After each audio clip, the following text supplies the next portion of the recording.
Thank you very much. My name is Nicola Browne, and tonight my talk is going to be about small places. Many of you are probably very familiar with the quote on the screen from Eleanor Roosevelt, where she talks about where human rights begin.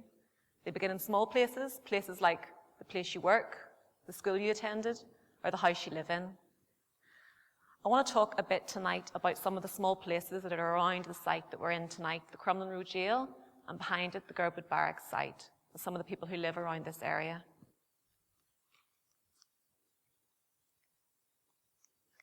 If I can work it. This is Christine and her daughter Caitlin, who's 3. Christine lives in the Grania House Hostel in the Seven Towers in New Lodge.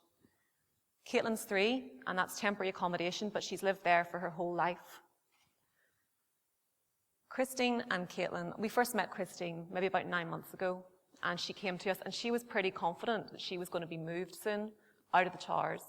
She'd had a lot of help in her case. We'd had political representatives writing letters to the housing executive to ask her to be moved somewhere permanent. But we came across her again a few months ago, and she's still in the hostel in temporary accommodation in Grania House in the Seven Towers. Caitlin's due to start school in September, but Christine doesn't know where to register her because she doesn't know where she's going to be living. Christine wants to live in West Belfast because that's where her mum lives, and her mum could help her with Caitlin. The housing executive have told her that West Belfast is an area of high demand for social housing and a shortage of social homes, and she should think about choosing another area to live in.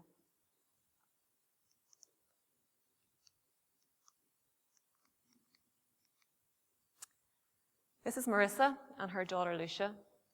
Marissa moved out of the Seven Towers 3 years ago, and she moved into a new build apartment in Sailortown in North Belfast called Harbourview Apartments. Being new build, she was really hopeful that these were going to be better conditions for her and for Lucia. She was told there would be young families housed there, and there would be facilities for Lucia to play. For a year now, Marissa has been back on the transfer list in North Belfast, waiting for accommodation. The flats, although they're new, have damp and they have mould. Repairs to her bathroom that have been reported haven't been completed, and there's problems with the mix of people that are housed there, which means there's constant antisocial behaviour, drugs and parties. Marissa wants to live in North Belfast, but she's been told that's an area of high demand for social housing and shortage of new social homes, and she needs to think about moving somewhere else. This is Carly.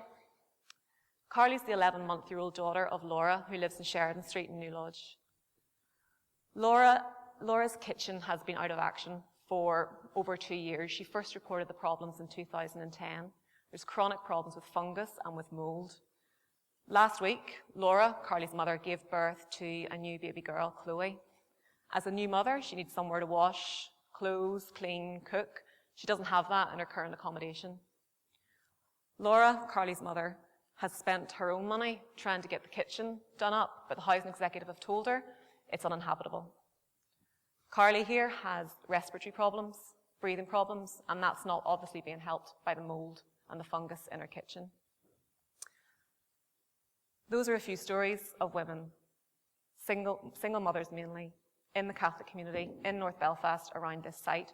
And I don't tell those stories for pity for the women, because they've all bravely came forward and made their frankly humiliating housing conditions public in order that things might change for them and for their children and for their neighbours who live in similar conditions but don't come forward. Unfortunately, despite that bravery, nothing has been done, and they still live in the conditions that I'm talking about tonight. Fourth story I want to talk to you about tonight is a bit of an alternative history of the Crumlin Road Jail that we're in tonight, and the site behind it, the Girdwood Barracks, the former Girdwood Barracks site. Girdwood Barracks and Crumlin Road Jail was gifted to the Northern Ireland Executive by the British government. It's a 27-acre site, and in 2007 a master plan was announced to decide how it would be regenerated and how it would be refurbished for the communities that live around it. It was estimated then to be a £231 million investment coming into North Belfast at the heart of some of the most deprived communities in Northern Ireland. The Girdwood site is unique in that it sits directly at the heart of 5 electoral wards in North Belfast. Ardowing, Crumlin, Shankill, New Lodge and Waterworks. This being North Belfast, All those wards are predominantly single identity in terms of religion. So we have two that are predominantly Protestant and three that are predominantly Catholic. What those wards share, however, is some of the most chronic social deprivation in Northern Ireland and long-lasting, pre-conflict, during the conflict, and now after the conflict, the same or similar profiles in those wards. We've rocketing suicide rates, poor educational attainment, massive unemployment, and pressure for housing. In 2008, PPR organised a group of people who live in the wards around the Girdwood site. They came together as a residence jury and they talked about and considered the regeneration and the investment and what it actually potentially could mean for their community. And it would have been seen by many as a really good example of a cross-community project because we had people in from each of those wards, different ages, different genders, different disability status, come in and talk week in, week out about that regeneration and the potential that it held. When the decision was announced to do up the Crumlin Road Jail, the building that we're in tonight, the group came together and they talked about jobs. They talked about their unemployment and how it made them feel, and they talked about the unemployment of their neighbours. An announcement was made that 1.5 million at that time, but more since, would be put into the jail so it could be refurbished for meetings like this tonight. Geordie, who is a 50-year-old guy from the Lower Shankill, still works on building sites when the call comes, spoke with knowledge about the skills that would be required to refurbish and regenerate a place like this. Everyone sat and talked about their neighbours who were out of work, people who were joiners, electricians, plumbers, foremen, and the kind of opportunity that this could put into their lives if they were allowed to be part of this regeneration and this investment. And this wasn't an aspirational conversation. This has happened in Northern Ireland before. It was required by the law. In 2005, a pilot project was completed, which required that public contracts for construction projects, for building works, had clauses, legal clauses in them that required the unemployed to be given jobs.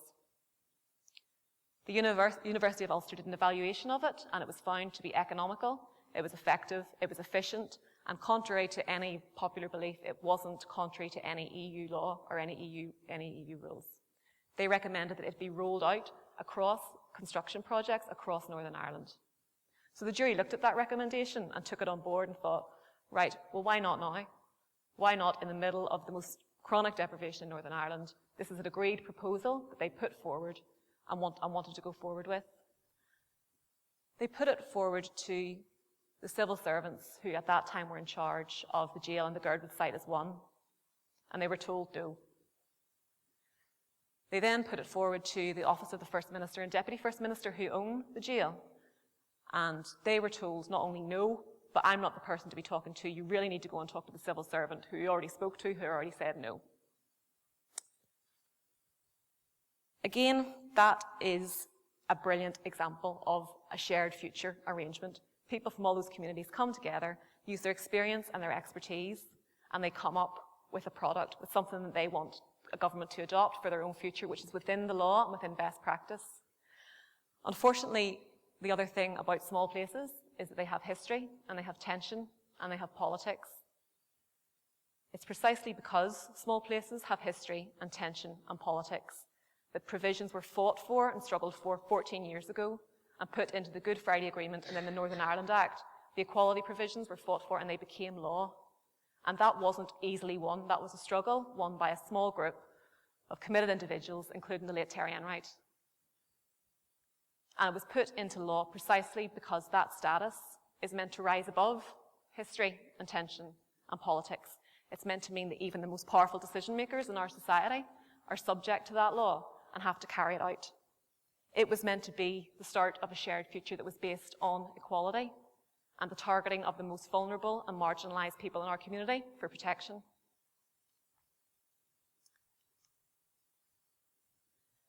This is another picture of a shared future. This picture was taken in May this year when the announcement was made that a path had been forward, a cross-community path had been forged for the regeneration of the Girdwood Barracks site.